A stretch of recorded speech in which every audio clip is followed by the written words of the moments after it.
These United States have been through difficult times in the past.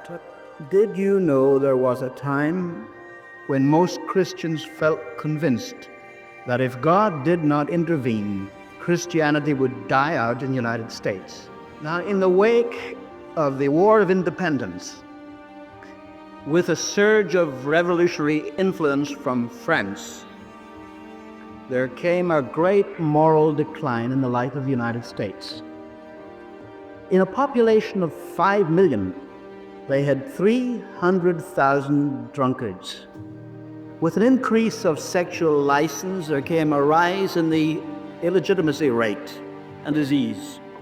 There was a surfeit of lawlessness, and bank robberies were a daily occurrence.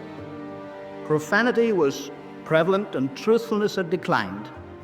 A committee of Congress reported that in the state of Kentucky, only one court of law had been held in 5 years.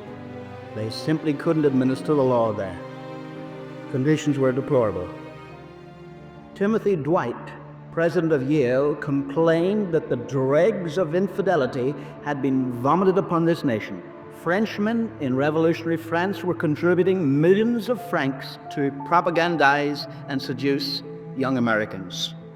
In the Christian colleges, Harvard and Yale, Amherst, Princeton, and others, the undergraduates welcomed the revolutionary doctrines not so much because of any promise of social justice, but because of the invitation to unrestrained license and debauchery.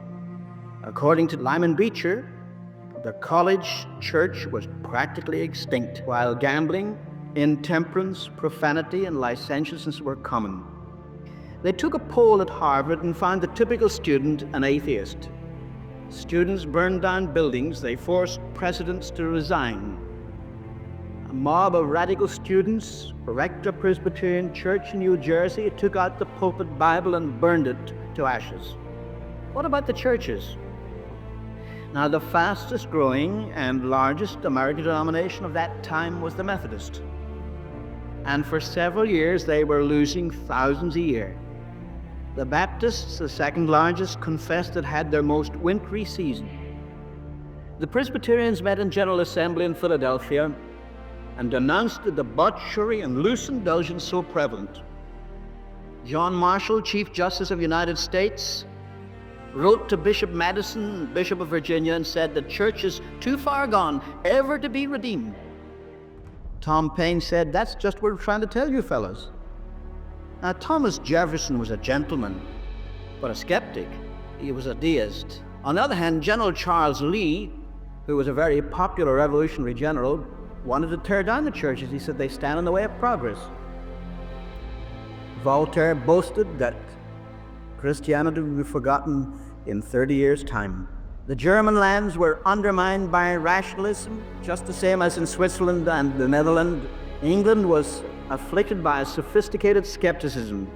It looked as if infidelity was winning in the world. There had never been such a threat against the foundations of the faith. But they had their back to the wall.